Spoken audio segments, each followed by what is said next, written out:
Hello and welcome to the second preparation video for the second C2 in the Consortium Adventure series. This one is the Cackling Fang Gnolls.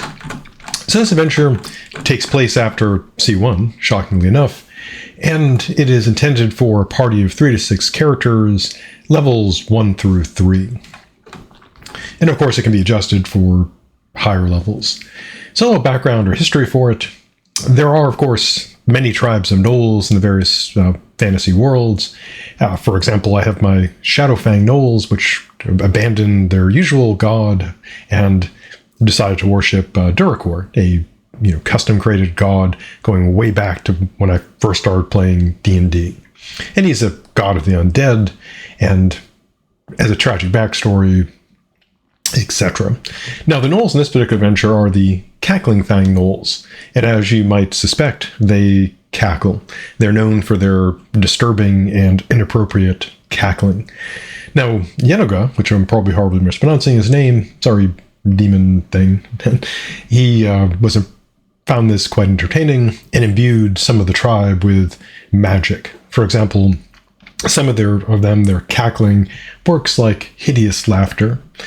Now, the Cackling Fang tribe is known for being very aggressive slave traders, raiding, humanoid settlements in search of merchandise to sell to those strong enough that can resist the gnolls, turning them into slaves and selling them to somebody else stronger.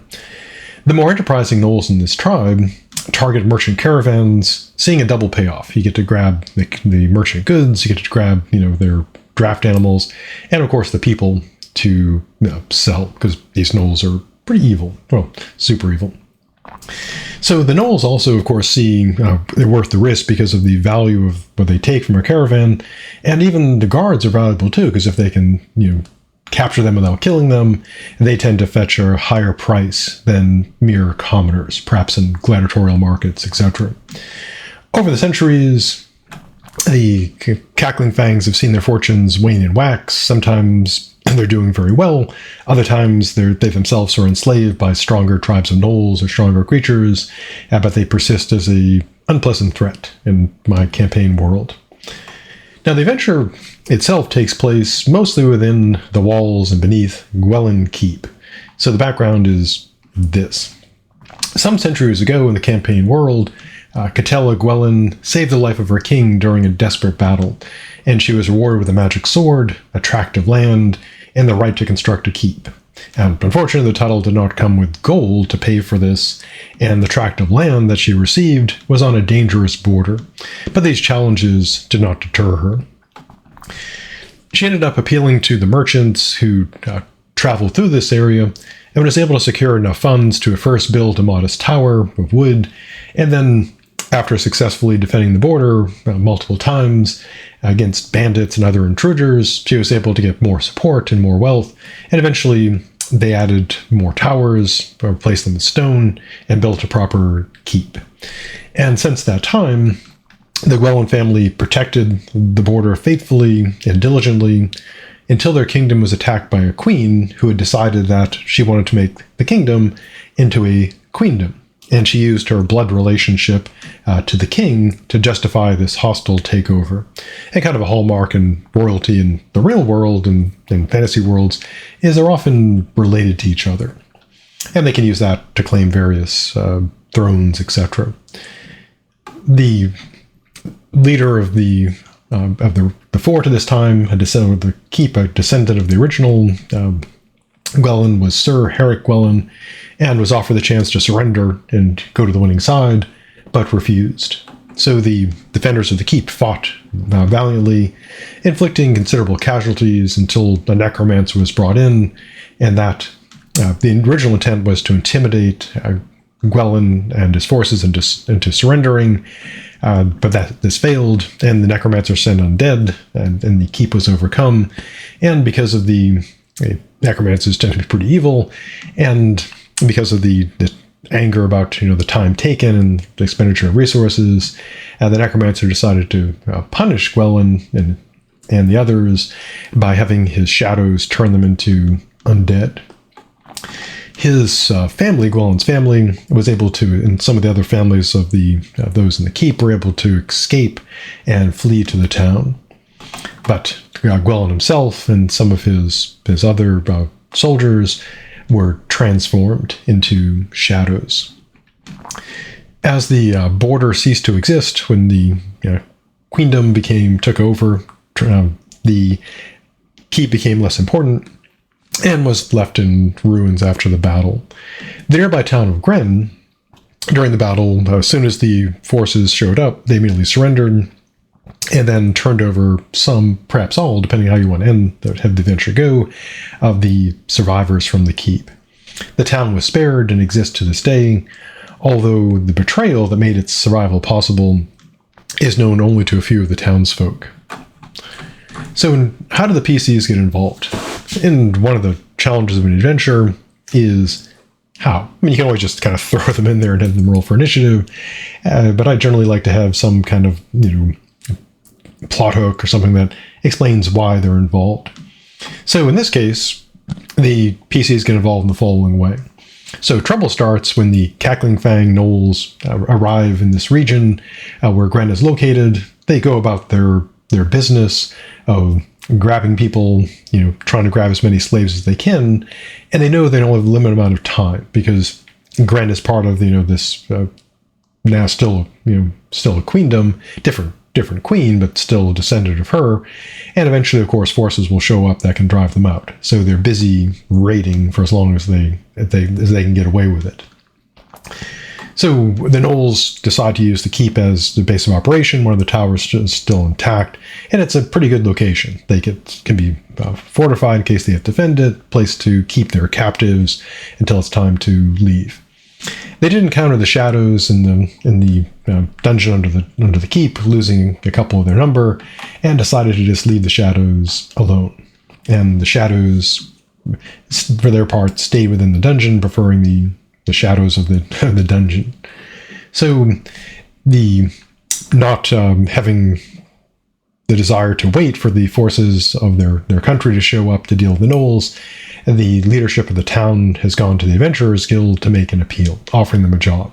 And the job is, of course, kill the Gnolls, rescue the captives. The Gnolls are knolled up, or rather holed up, in the ruins of Gwellin Keep, which the townspeople, they know where it's located. The captives are from the town of Gwen. The reason why the town doesn't do it itself, because it's always a good question, like why are they hiring adventurers, is they have a few guards, and they're worried that if the guards go out to fight the Gnolls, the guards will probably get killed, and then the town will be undefended. So the PCs have to do it because the town, in this case, can't. The reward is 100 gold pieces for the party, and 1 gold piece per captive rescued. Every campaign is different economics. Some DMs are incredibly generous, and gold and magic is just everywhere, and other DMs are much more stingy. So you'd want to adjust this based on your campaign to make it worth their while, but not excessive. In terms of how the PCs get there, kind of the gimmick of the Adventurers Guild in this campaign, the players I mentioned in earlier videos got tired of my tendency to have these elaborate story arcs and plots, and just wanted to go back to kind of the old method of adventure of the week, essentially, without there being an overarching story.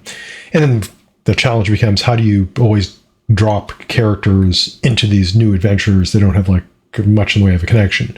And I hit on the device of a transportation system, mostly teleportation, that the guild controls, and part of the membership is use of this system. As long as they have a job, using legitimately, etc., they can use it.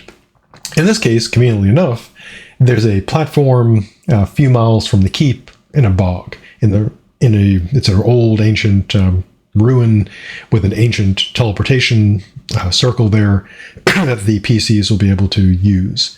And the platform is guarded, and the remains of the building around it, is guarded by an ancient construct called Ka-Tur, and he came to the platform, as the guild will say. He works for the consortium, and they'll warn the PCs, don't attack him, and they'll need to travel through the wood and the bog, and the mayor has provided a map of the area that will allow the PCs to go there. And of course the townsfolk and guards are unwilling to guide the PCs to the keep because they're worried they would be killed. And that's all the information the guild agent will have for them.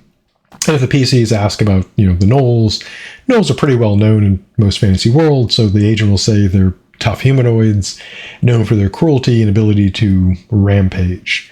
And the agent will add the guild, these are probably slaver Gnolls, because many Gnolls are. That's kind of their preferred economic activities, at least until centuries later, until cryptocurrency and NFTs are invented. The Gnolls really get into those, but in this time period, of course, they engage in raiding and slaving. In terms of how things play out, most likely the following order. First, the PCs arrive in the bog. That should be no problems there.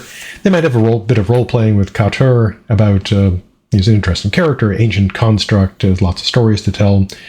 Then they head through the bog, encountering various dangers there. Kautar is very interested in history and science and stuff, and we'll ask them to get some samples for him if they're interested.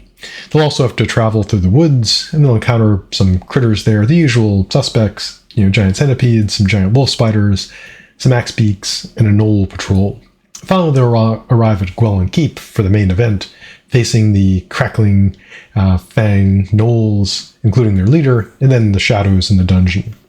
So the PCs will arrive at the teleportation circle. If they did C1, that adventure, kind of the plot device for that is there's a teleportation accident, and the PCs are sent someplace they don't expect to go, and so they may have some concerns about it working again. And Kelly, the person who will be their teleportation operator, will assure them that it's unlikely anything will go wrong this time. Everything will be fine. And unfortunately, everything will be fine, unless you want it to not be fine. So they arrive, and they'll arrive in the bog, and this is the ruins where Kautar and his circle exist. And it's an ancient ruin. Most of the guild's teleportation circles and portals and devices are because of their connection to these, in some cases, like to lost ancient empires, and their command of magic. And this is one of the main things they can offer adventurers is, hey, we control a very powerful transportation system. There are conveniently some boats on the island, and the PCs, he'll lend them the boats as long as they promise not to destroy them or blow them up or wreck them. So first they'll encounter Kauter, who, unless they simply attack him, he will talk with them and be friendly and explain about how he's been guarding this teleportation circle for, he can't remember. It was once part of a vast and ancient city, and he's been doing his job for, as far as he can tell, tens of thousands of years. And he's still happy to keep doing it, because being in the bog allows him lots of things to look at and study. And if they ask him about, the area, he knows a bit. He knows that the ruins are several miles from the island, and they'll need to head due north through the bog and then northeast to the ruins. There's a town nearby, but he'll say, kind of sadly, the townsfolk rarely visit him, and that a messenger from the town brought him the request for the job. And he's very happy to be working for the guild. He's unwilling to leave his post, although he does wish the PCs luck. He's heard about Gnolls, but has never met one, and he thinks they seem very disagreeable. The bog is usually safe, he says, but he has sighted some strange frogs and toads. Very strange. The woods near the keep ruins do have some predators, according to reports that he's heard from the townsfolk, that there are the usual giant centipedes, giant wolf spiders, and the townsfolk, because of this, avoid those woods. Though there is called a bog, you could probably more accurately call it a swamp, and Kautar has lots of opinions about definitions of swamps, bogs, ponds, lakes, rivers, streams, and whether things are or are not sandwiches. He does know a bit about the history of the area. He's very interested in history. That centuries ago, the warrior Catella Gwellen saved the life of her king during a desert battle. That she was rewarded with, according to history, a magic sword, a tract of land, and the right to construct a keep, and that her family guarded the border until her her last known descendant, Sir Herrick Gwelin, was given a chance to surrender but refused and was slain. And stories say there's a necromancer involved, which should clue the PCs into the possibility of undead. The town of Gren surrendered immediately to the queen, and nothing is known about the fate of the magic sword. As the PCs get ready to head into the bog, K2 will ask them for a favor. He's seen these weird flying frogs and tentacled toads off in the distance and wishes to examine them. They'll say the creatures flee when he tries to approach them, and he doesn't want to smack them with a rock because they would not be, very good subjects for study. He'll offer the PCs a reward for mostly intact flying frog and tentacled toad, and if they're alive, he'll pay them even more. If the PCs decide they would like to get their asses handed to them by the construct, and you need to emphasize that he's huge, ancient and powerful, and even though he wasn't built primarily for combat, he's pretty strong. And if you have players who are unusually bloodthirsty or stone-thirsty, it's good to give them that clue that he's, pretty powerful. The party may be able to attack him, and sometimes players love to fight everything. And so there's combat stats for him in case they decide to do that. If they do kill him, the guild will, if they find out, the guild will definitely not be happy about that. And if he manages to kill them, then, well, they have made a bad choice. The bog is more swamp than bog. It's mostly called a bog because traditionally that's what the villagers nearby called it. It's a typical bog terrain or swamp terrain, difficult because it's mostly water. And as Ketar said, there's some strange creatures, strange amphibians in the swamp. There's a flying vampire frog, which the PCs can encounter, and they typically go after, like most predators, what they regard as the smallest and most helpless. And of course, there are stats for these bitey boys. They're kind of, in terms of what they're like, not surprising. They're kind of like a bigger scourge, except more biting.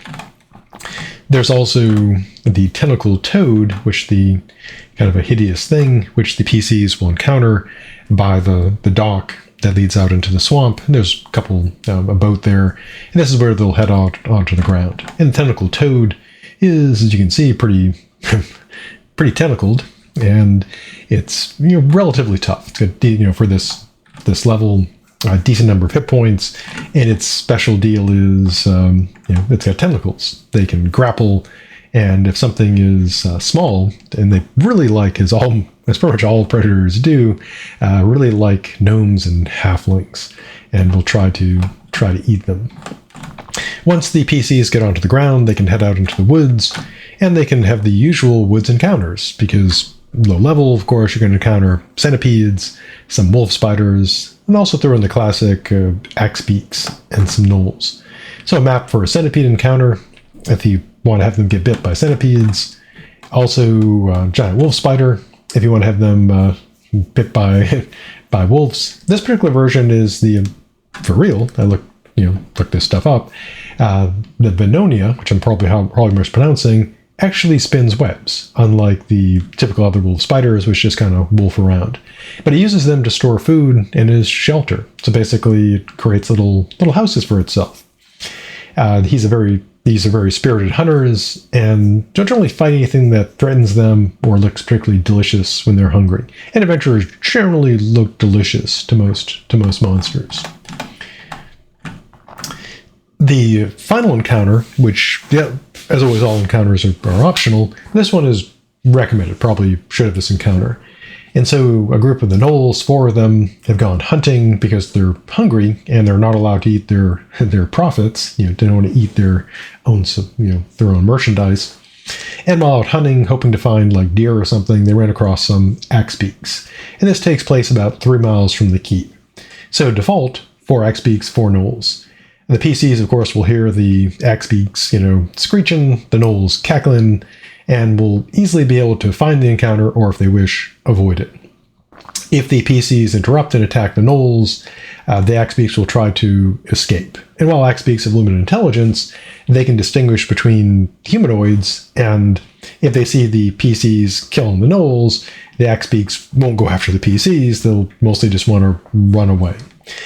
If the PCs can communicate with them, if they like speak with animals or some, one of the PCs has just some ability to talk to stuff, the birds might be friendly, especially if they see the PCs, killing the gnolls. They might even be able to get a ride to the keep, especially if they kill some of the gnolls and are able to win over the Axebeaks. Speaking of animals, as an aside, really cool spell. As others have said, it dramatically increases the chance for players who want role-playing, because you can talk to all kinds of stuff, and you come up with personalities for the animals on the fly. And even if the players hate role-playing, it's still a good source of information.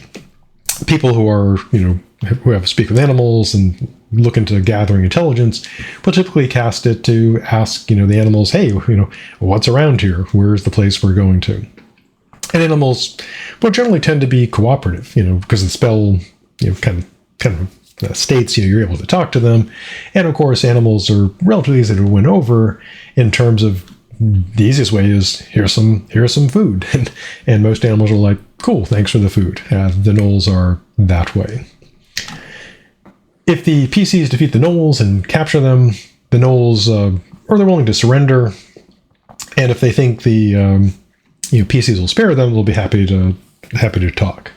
They'll also, of course, if they're taken captive, they'll look for a chance to escape, or ideally, from their standpoint, turn the tables on the PCs, capture them, and sell them into slavery. If the PCs are being defeated, which they shouldn't be, but if they happen to be being defeated, the PCs surrender would be happily accepted by the gnolls. They're slavers after all, so they prefer if the people they're fighting just give up so they can be, their stuff can be sold and they can be tied up. So the gnolls, of course, will also try to escape if things go badly for them, and how that plays out is up to, the players and the DM. So if the PC simply kill the gnolls, done. If the gnolls take the PCs captive, they'll take them back to the keep and they'll have to get out of that situation. If the gnolls run off and manage to escape, then the keep will be alerted, and that will make it more challenging. So, the keep. So the keep was devastated during the attack because Gwelin fought until the end. 2 of the towers were completely destroyed, 1 badly damaged. The gnolls have put their backs into it and piled up some stones to make the keep a little more secure. They have tents that they stole and they set up. They got the captives in the tents, not out of kindness, because they've learned that if they leave their captives out in the element, their merchandise gets sick and sometimes, dies. So it's not out of any compassion, but just like any smart merchant would not leave their valuables, out in the elements. So the keep looks like this. It's got the ruins of 2 towers, a damaged tower here, and the tents for the gnolls. They pushed 2 of their carts up here to block the gate, and they, at best they could, kind of push stones back into place to get themselves a bit of a wall. They rely mainly on fear to keep their captives in line, and they're also keep them tied together. The default encounter consists of the leader of the gnolls, Cackling Grug, and 4 gnolls. If the gnolls from the hunt encounter survive, they would join these forces as well. You can, as always, if you have like a large party or they're more powerful or just really good at killing stuff, you can increase the number to make it more challenging. The gnolls will typically be hostile to the PCs and will want to take them captive and sell them, but every party's different. Maybe you've got a gnoll in your party, and they'll get along fine, and things will play out differently. Now, if the gnolls tend to favor melee combat, they have their rampage ability, they prefer to get in close, get that enemy's blood all over them, but they can fight from a distance if they need to. The fighting will reawaken the spirit of Sir Gwelin. He will be outraged that gnolls are in his keep, and if the PCs are fighting the gnolls, he will assist them. He's a spirit, so his abilities are kind of limited, but he'll use his frightened ability to scare the gnolls, And if the PCs seem to be like the good guys or non-bad guys, he will assist them. If the PCs decide to be like murder psychos, then no. Now, once again, the Gnolls, they're willing to surrender if need be. They're happy to capture the PCs, and if they do get captured, the Gnolls know how to deal with prisoners. They know about spellcasters. They'll gag them, tie them up. They're experienced at taking humanoids captive and will act accordingly. So generally, it would be bad if the PCs lost the fight. The Gnolls will attempt to run away, preferring not to die, but PCs will probably be able to kill them. If the PCs defeat the Gnolls and they're willing to talk to the spirit of Sir Gwelin, he will talk to them, telling his story. Unless the PCs seem to be like awful people, he will give them some tasks to do. And the first task will be to destroy his stolen shadow in the dungeon and reclaim his sword. The second task is to determine the fate of his family, because he just doesn't know. He died before finding out what happened to them, and no one has told him what has happened. Having fought the shadows, Gwelin can tell the PCs about them. He knows they're resistant to non-magical weapons, and he knows they drain their victims of strength. He'll also warn the PCs that if they're slain by the shadows, they will join them as undead. Gwelin will accompany the PCs into the dungeon. There's not like a lot he can do. His abilities are mostly limited, mostly like scaring stuff, and he's a bound spirit. So for the combat abilities for the Gnolls, there's Cackling Grug. He's the leader. He's CR1, a decent amount of hit points, and he can use hideous laughter 3 times per day with his cackling. And of course, not surprisingly, he tries to cackle. And then, being a savage Gnoll, he'll tend to go after whoever, even though it's bad tactics. The Gnolls will tend to go after whoever is helpless. But if you want to play them, more intelligently, they can leave the person that's laughing, alone. But kind of their nature is to go after, the weakest target.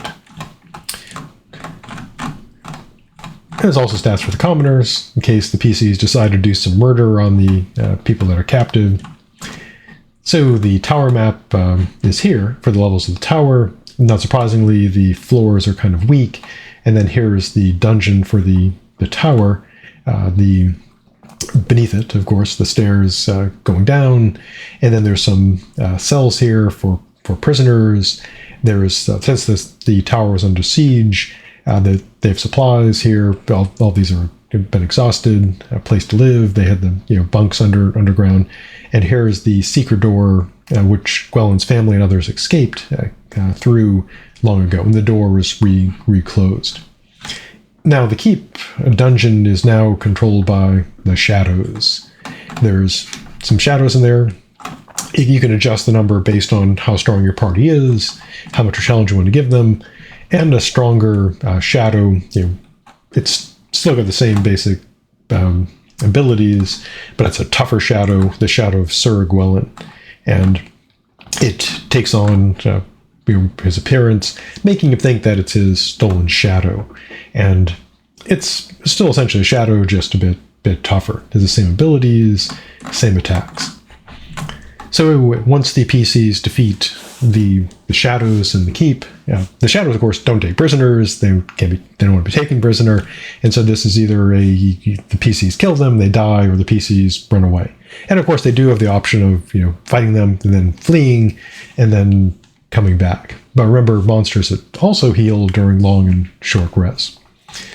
So Gwelin will also ask them to find out the fate of his family, and there are 2 possibilities here. Good ending, bad ending. Bad ending is that Lady Gwelin and her children were betrayed and handed over and then executed.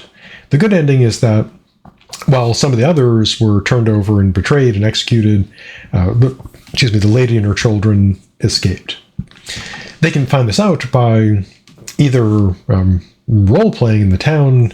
The NPCs that know about the fate are Mayor Jeg and Priest Kella. They know what happened. Either as a matter of pride for the good ending, or shame, the bad ending. If the good ending is chosen, the mayor and priest, of course, will tell the people that, although some of the townsfolk did a bad thing by betraying the families from the keep, they also did a good thing by saving Lady Gwell and her children. And they were smuggled out of town, taken to C2, who, when reminded of this, will recall that this in fact happened.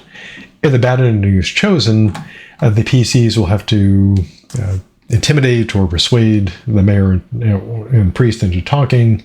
And if they are intimidated or persuaded, or there's some, God forbid, role-playing, they'll reveal what happened. That the townsfolk betrayed Lady Gwellen and her children. They fought against those who were going to betray them, killing 3 soldiers and badly wounding a captain before the townsfolk, the militia, shot her down with crossbows. And that was the end for the brave Lady Gwellen and her children in the bad ending. If the PCs decide to fight the townsfolk for some reason, even though they're of course not responsible for what happened long ago, the mayor would have the stats of a noble, just bureaucrat with a sword, and the acolyte would have the priest would have the stats of an acolyte. And the townsfolk could be commoners. They may guard NPCs. If the players' PCs wipe out the town, there of course will be consequences. Doing that kind of thing would be a bit of a problem. If they don't kill the townsfolk, that would probably be better. If they return to Sir Gwellen and the good ending was chosen, he will be pleased, of course. And if he finds a PC worthy, he will take his sword and knight the PC, giving him his magical sword.